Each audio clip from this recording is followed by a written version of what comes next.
বিসর্গটা দুবার হয়। যেটির এখানে অনেক শব্দ আছে, যেহেতু এই শব্দগুলো লিমিটেড শব্দ। কয়েকবারই কয়েক থেকে বলো। দুঃসহ, দুঃসহ, দুঃসহ। বাহ, একটা হাততালি অপুর জন্য, একটা কলম দিয়ে দাও অপুকে। কলম দাও অপুর জন্য, কলম দাও একটা।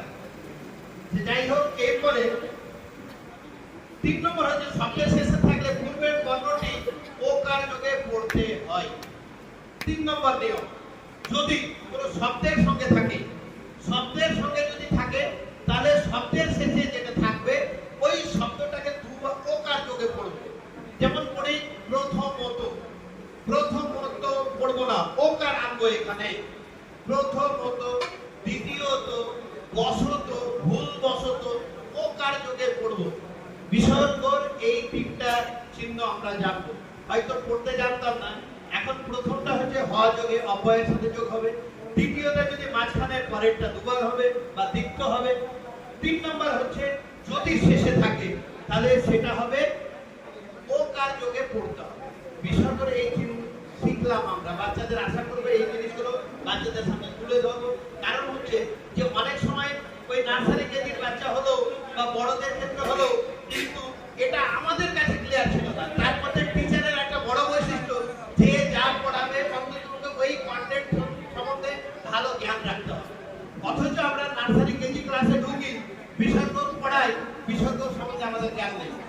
তাহলে টিচারের বড় বৈশিষ্ট্য যে আমি যে সাবজেক্ট নলেজটা রাখতে হবে।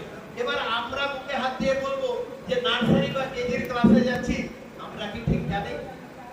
এবার যারা মনে করবে এটা তো নার্সারি কেজির ক্লাস, তো যারা পড়ছে ইতিহাস, ভূগোল, বিজ্ঞান, সায়েন্স পড়ছে, সেখানেও বিসর্গর ব্যবহার হয়। ওদেরকে বলতে হবে আমরা কি শব্দটা ঠিকঠাক পড়তে পারলাম, এই প্রশ্নটা থাকছে। যাই হোক, বিসর্গর 3টা চিহ্ন, 3টা শব্দ 3 ভাবে আমরা বিসর্গ জানলাম। এবার যদি আমরা নিজের কাছে ক্লিয়ার না হই, ছাত্রদের শিক্ষা দিতে পারবো না। এই জন্য ছোট্ট জিনিস হলো,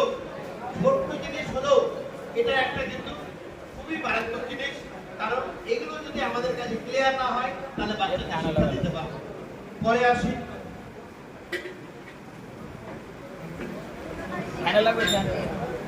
স্বরধ্বনি। স্বরধ্বনি আমরা জানি 6টা আছে, 6টাকে দেখতে পাই। স্বরধ্বনি 6টা দেখতে পাই। সেই স্বরধ্বনি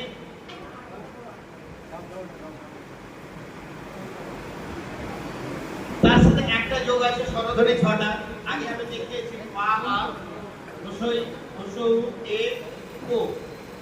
এটি 6টা স্বরধ্বনি, তার সঙ্গে ক্লাস 1 করা আছে।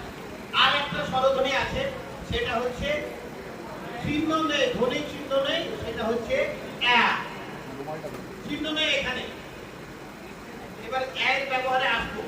স্বরধ্বনি 6টা, 6 প্লাস 1 7টা, একটা নেই। ওয়া আমরা জানি হসই, হসই আছে, দীর্ঘই নেই।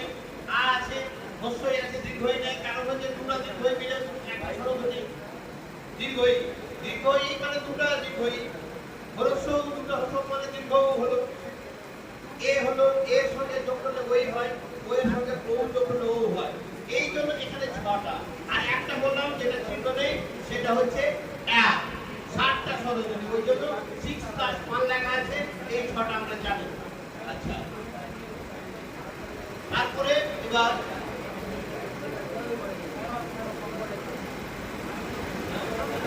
এই যে যৌগিক হলো 6টা হলো, 12টা আছে, তার মধ্যে যৌগিক।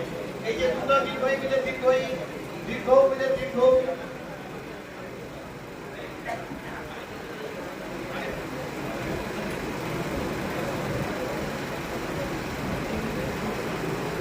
আচ্ছা, এই রিটা তো আমরা রি লিখতে পারলাম,